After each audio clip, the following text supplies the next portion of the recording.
intense or high elite sports performance. He's gonna give it to you, give you guys a little bit more of what that is. But real quick, Jay, can you talk to me about how you got into sports performance training?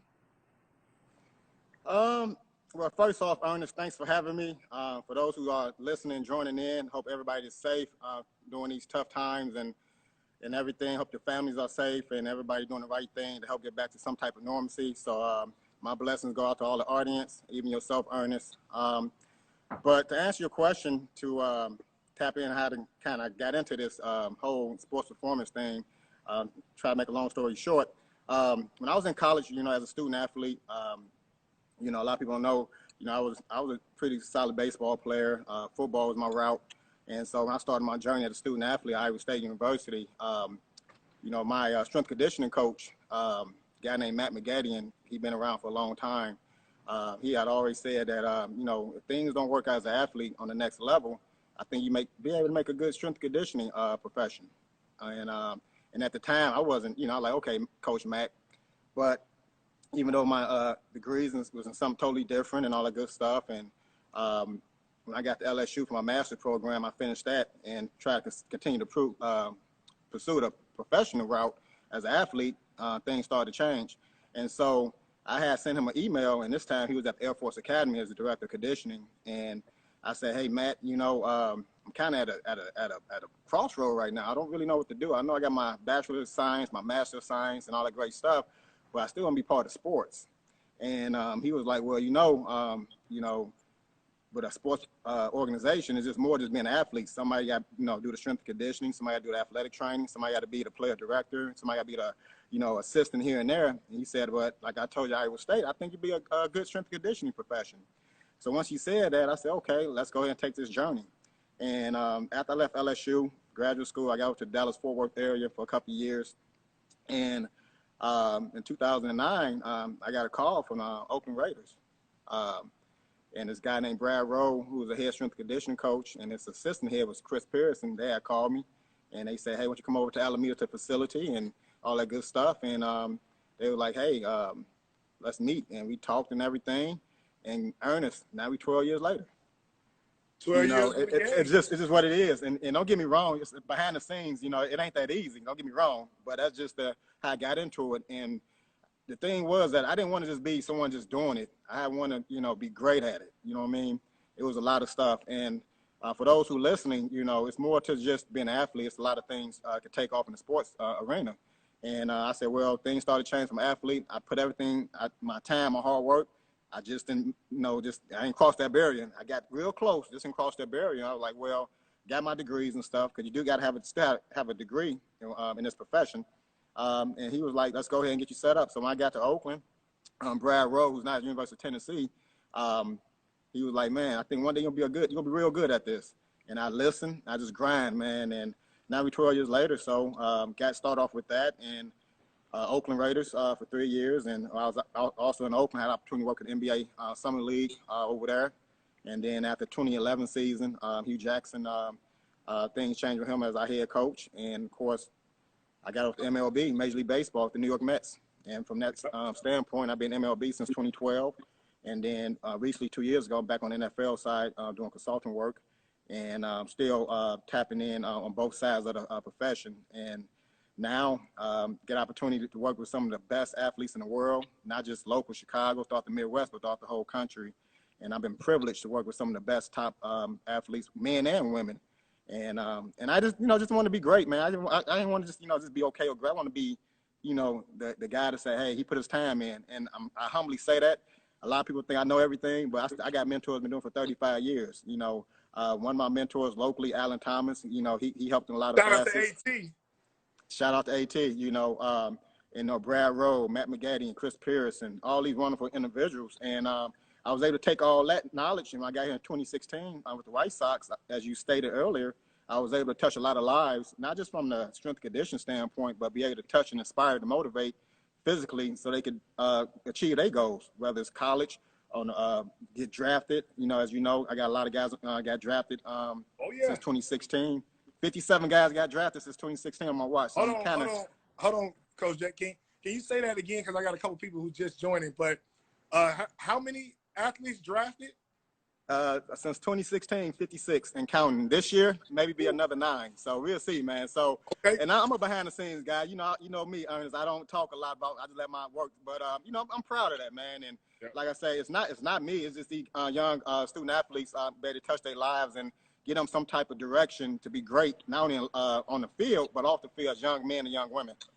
Absolutely. So I hear you talk about inspiring, having passion for what you do. So what's the best advice you can give a student athlete or a pro guy, right, that's looking to improve his physical physique, his strength, his agility, his conditioning? I mean, it's so many, as we stated earlier yesterday, so many workouts online. What is the go-to, or let's say the foundational aspect that all athletes should have? Well, the first thing is commitment. You know what I mean? Commitment is one of the first things you got to have as an athlete, whether from the pro level all the way down to a 10-year-old. So you got to be committed. Second, you got to have an obsession about getting better. You got to be obsessed about this. It's not an easy thing. If it was easy, all 323 million people in America would be doing it. And so you got to have that drive within yourself and be obsessed to do it. And then you really got to put the time in. I tell all my, especially my young student athletes, and even some of my collegiates, the same time you put in Call of Duty, the same time you put in NBA 2K, the same time you put in NBA The Show on Xbox and all these things, the same time you put in social media. Take that same effort, the same time, and put into your strength and conditioning for your overall strength, your conditioning, agility, speed, all the facets to be the best athlete you could be. And it's just take on from there, because if you had that same drive, you're doing other important things in your life and put into your actual strength condition program, sky's the limit. You had a guy a couple of weeks ago, maybe last week, I think it was, a guy named JP Massey. Yeah. JP was one of my first athletes in 2016. Yeah. A lot of people don't know this, but we had a journey, and JP was obsessed to get better. And quick story, and JP, I don't know if you're listening in, but we started at 78 miles per hour. Mm-hmm. Now, his pitching coach, Marvin Freeman, and Liney and some other people he worked with, he had the mechanics, but he didn't have that physical strength. And we started at 78, and now I think he's up to 97. It was the process. And JP, on record, he'll say yes. And we worked. He was obsessed. He was committed. His parents had his support from his parents. And we was as committed, and we took our time. And it wasn't nothing. Now, don't get me wrong. It wasn't overnight. Mm-hmm. It was a process. Okay. He trusted the process. He was committed for that process, and he's doing great, as you know. Hats off to him, and I'm very proud to be able to work with him through this journey. And he's not the only one, but he was my very first one in 2016. My guy came back in 2016 for the Sox. Okay. So it's obsession and commitment you got to have, Ernest. Okay, and I'm gonna dive a little bit deeper, right? Because as I'm quarantined, I'm always researching, I'm looking up stuff. So one of the big things that I'm researching either on Google Chrome or YouTube, I'm seeing more and more plyometrics, right? I'm seeing more and more explosive workouts. How important is plyometrics? And I know, can you just give a brief definition of plyometrics for this, if there's somebody on here who truly doesn't know what plyometrics are? And then the second question is, can you answer how important is incorporating plyometrics to your everyday routine or your quarterly routine, whatever it might be? Okay, well, it's simple. Not to try to get on too technical terms, how we go with that, but just plain and simple. Plyometrics are just where the muscles in the body are exerting at a maximum force, where in a short interval of time, a short period of time. So it's maximizing out your muscle in your body in intervals of time to go ahead and increase your power, your speed, and your strength. Okay. And it's very important for any athlete. Of course, basketball, you need to jump. Of course, football, you got to be explosive. But plyometrics are where the whole body is being challenged, okay, as I mentioned, at the maximum force you could output in a short period of time. So that's why what you call a plyometric series and stuff. So you might do explosive jumps on the box. Then you might go what you call explosive split jumps, and it's maximized out that force, whether it's 20 seconds, 15 seconds, as much possible, maximum force as possible in that 15 seconds. You go 4 rounds. Man. Now, to how important it is, important to your training, the evolution of sports and the athletes come from all, you know, how they get bigger and stronger and everything. It's not like the caveman days. Everything was stiff. You know, we like to use, we like to use what you call a fast twitch bodies now. Okay. Fast twitch. I'm gonna state an example. A lot of people probably not know this name. His name was Javon Curse. He was a defensive end for the Tennessee Titans. Oh yeah, the freak. You know, at the yes, they call him the freak. Javon Curse had so much plyometric training leading up to going to his draft in NFL. At first, it was 6'5", 305-pound defensive end, but he came in 6'5", 245, and was a freak of nature because he was so explosive and was fast twitch. You know, and all he did was plyometric work.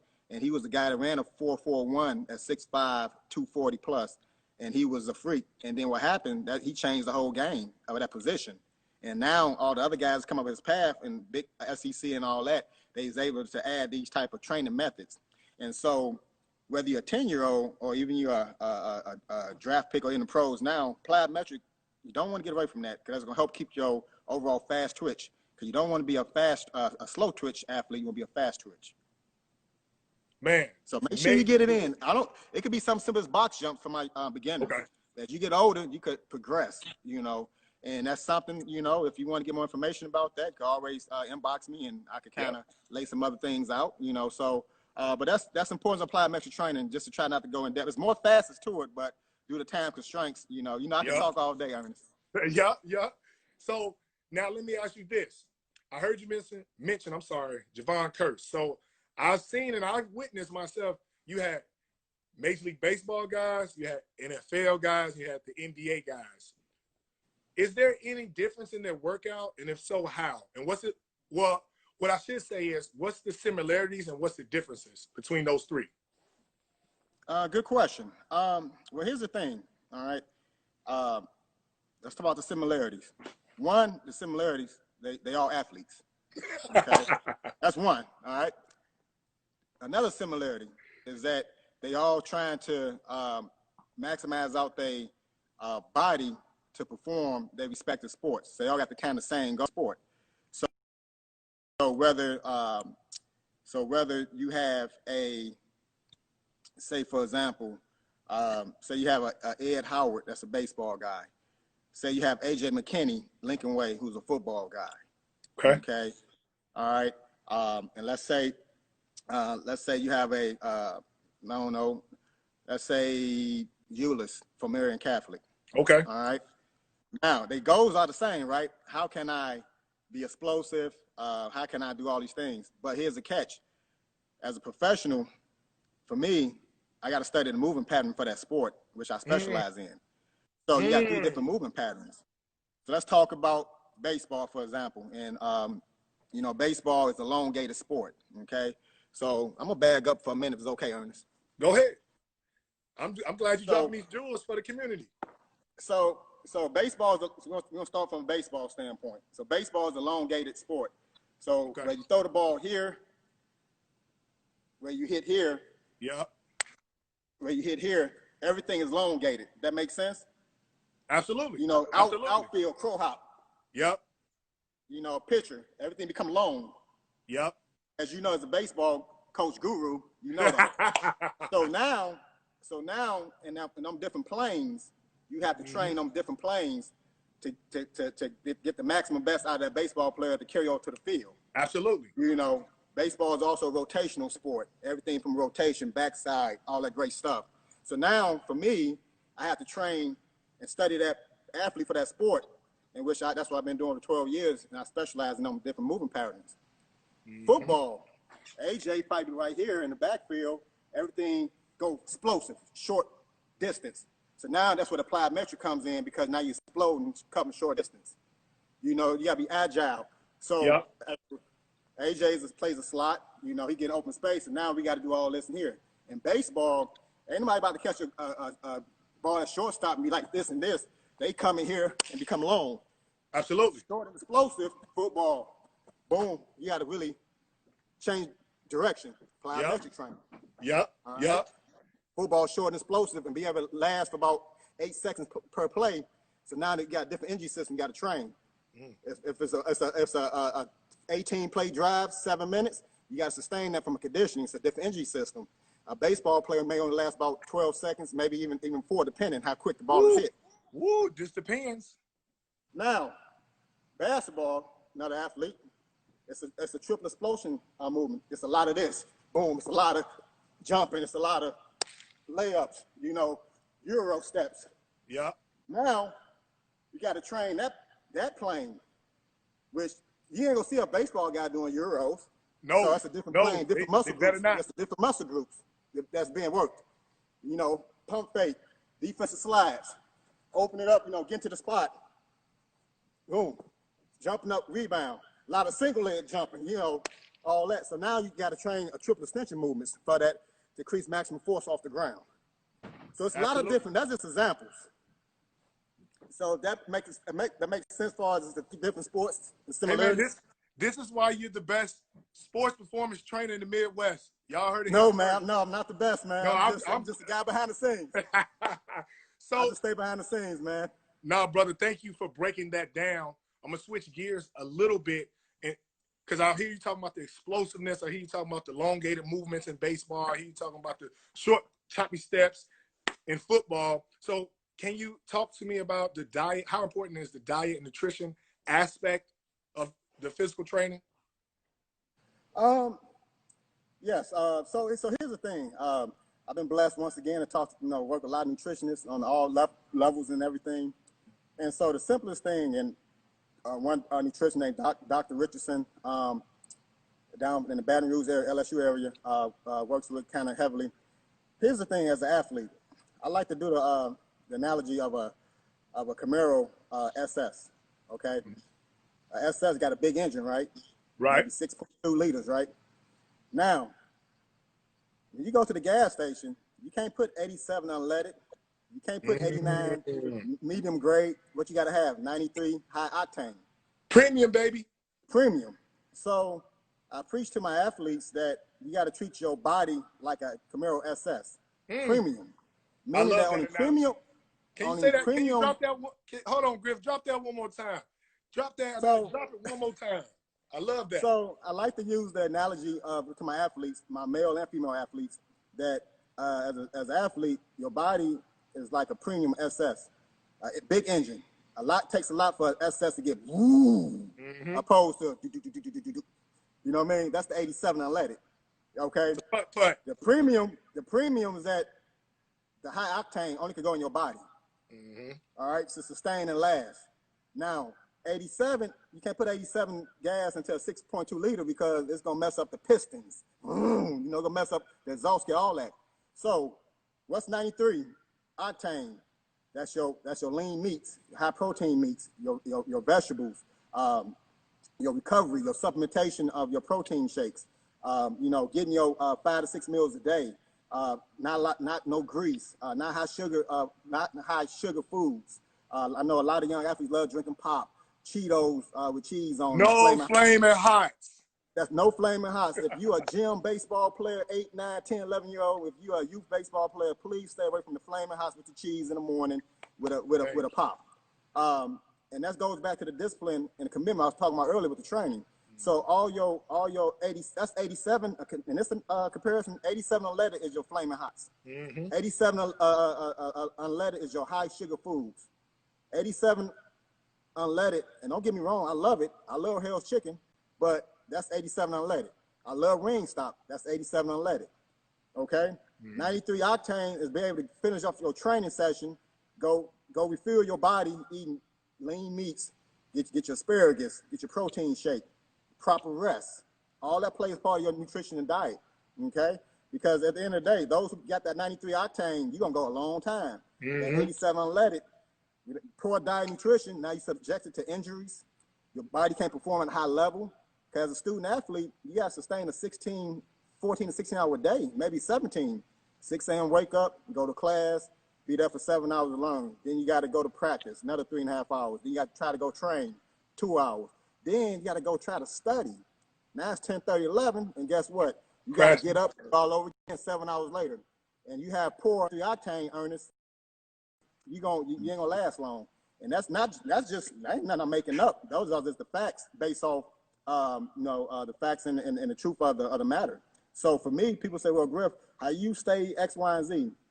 I know my body, but also I try to keep a 93 octane. And Ernest, you know, I got SS vehicles, you know that. So I don't even know about putting the best in here. Oh, so Griff, you know, we've talked about your journey. We've talked about the actual science, the science and the biomechanic breakdown. We talked about the diet and nutrition. But now I want to kind of switch gears because I've been witnessing and I've been noticing that you've been doing a lot, like tremendous things with your foundation for Chicago, the Chicagoland area, South Suburban, West Suburban area. And especially I see, you know, that you're doing great things in the COVID-19 relief fund. So can you tell us a little bit about your foundation and the community works that you're doing? Oh man, Ernest, that's you know I'm passionate about that, man. Yeah. I'm a charity guy and a big heart guy. Well, the foundation is my name, Jason Griffin Foundation. You go to jasongriffinfoundation.org. So the foundation mission is cater to single mothers and single fathers, and also to kids ages 6 to 17 in unprivileged areas, and we help get them support, whether it's through education, whether through their sports, things to help them to be successful. And having us coming up in a single parent home, me and my brother, Dr. Roosevelt Griffin, it was just something that I wanted to just say, hey, if I get opportunity and be blessed and have the resources to give back and help single mothers, help single fathers, because a lot of single fathers too, but also help the youth throughout here in the Chicagoland area and throughout the country, which I've been great to get a lot of resources over the 12, 13 years being in my profession, and I wanted to, to give back. And so, every year, at the end of each school year, of course, it got suspended this year because of the COVID-19. I go to about 10 to 12 schools, give back kids who have done academic excellence or excel at a high level in the classroom during the school year. I have a deal with King Jordan and stuff, different that nature. Use get shoes, they get a bag, I get a gift card, and we identify. So I called different principals and counselors and stuff to identify these certain students. And from April 15th to the end of the school year, which is supposed to take place now, I would normally do that, and been doing that for a couple of years now, maybe over 7 years. And then not just that, but also helped out fees for kids who need help with travel programs. It's a whole lot back to school things, book bags. I gave 152 Harvey School District 1 year over 3,000 bags for back to their school for every student in the school district. Have helped numerous of things in other cities and states underlying the same charities. But because I'm from here, I said I can't leave my backyard out of it. And so when I really got back in 2016, I really turned it up because I was tired of getting calls. You doing stuff in other cities, but when you gonna do something, here? And I was doing things, but because I was staying in another city, it was like, oh, okay. But now over the last 5 years, it's been amazing and stuff, and it's just been able to help. 2 weekends ago, I did a what you call a COVID-19 grocery store relief stipend.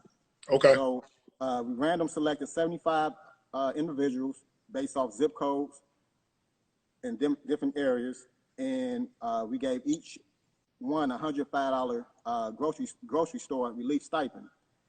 But because of social distance, we had to take the email addresses that I was able to use the resources, and we sent it out through the Cash App ID. And once that Cash App ID was generated, they got a surprise of $105 for they go buy groceries. And major. And the reason behind that, because that the school was canceled. So what I had to do with them funds, I still got to use them. So I said, well, I supposed use at the end of the school year. Let me see how I can help for the COVID-19 for people who might need to go buy groceries. And I talked to Target, Jewel's, Osco. The average bill was $88 and change. So I said, I'll tell you what, I'll do 105. And that covered the instant transfer from Cash App. It's like a little percentage. They still could have enough. And, it was 75 random people. Some people I didn't even know. Some people I don't even know what they look like, And this month, we've been blessed to be able to do it again this month, and we're gonna get that done again. So it'll be another 75 random people. And that's just part of it. And I would love to help 30 million people, but I'm just trying to do my part. And everybody, my brother. Everybody pitching in. Everybody pitching in. So I'm very passionate about that. I was getting a lot of emails since the first relief went out for the grocery store stipend. I can tell you right now, you try to contact the foundation, you're gonna get a email gonna get generated back failure. So if you directly go to jasonlgriffin@gmail.com. And you just send a quick little note. If you're able, I'll probably be able to drop your name in that. Don't feel bad if you don't get it, but the sooner the better. And because we do it we'll be on a Saturday, so people go on Sunday to the grocery store to get their groceries for the week. So that's jasonlgriffin@gmail.com directly. Because you try to go through the foundation, you're gonna get an email because a lot of stuff coming in. We just don't got the capacity to respond back. And man, so that's just one facet, man. So it's a lot of stuff, absolutely. as you know, but you just trying to do my best, man, in the circumstance. And I know once we upload this to YouTube, I know a lot of people, they probably won't be able to see the comments due to the technical things YouTube got going on. But Troy 7 says, Griff came to the heart of the West Side and gave away shoes to my kids. Forever grateful. 100. Mr. Hall, fist pound, awesome dude. RAB training, fist strong. I'm sorry, Coach Booker, fist. And this is just a small percentage of people who have benefited from being in the presence of my guy Jay. He's God sent for the Chicagoland area, and we're truly blessed to have him as one of the leading Black men in our community. Sports performance trainer to get our kids to a level they thought they could never get to. And the third, but most important thing is really standing 10 toes down, grabbing itself by the bootstrap and making it happen for our urban kids. So, Jay, Instagram gives me this time constraint. But once again, if someone is interested in getting in contact with you, or if someone is interested in getting in contact with you for sports performance training, or to find out more information, or actually to donate to your foundation, can you drop an email or drop your Instagram so they can know? For the sports performance training, it's at IMR_athletics. Far as right now, we're getting a large volume of emails and stuff for the foundation for people that need help in certain facets. But I've been, I don't like to say I'm crazy for doing this, but my personal email address, because I try to touch everybody, is jasonlgriffin@gmail.com. All right. And contact number, text only, 708-483-7251. All right, text only. I'd love to get on the phone and talk to everybody, but right now, a lot of stuff going on. So text, I'd be able to get that, and we'll do our best. But as far as everything else, Ernest, man, been a pleasure. I just try to do my part. As everybody knows, I'm just a small fly on the wall, man. Just try to do what I can for our student athletes, men and women, and try to be a pillar in the community and help give back. And during this tough times, everybody stay motivated. We will get through this, and just take one day at a time and practice that social distance, and we get back to some type of normalcy soon. Absolutely. Jay, thank you for joining the recess. So once again, this is Coach E, the outfield guru. Join us next week, Friday, 1 p.m., IG Live. Griff, keep them boys going to the draft, man. Love you, my brother. Thank you. All right.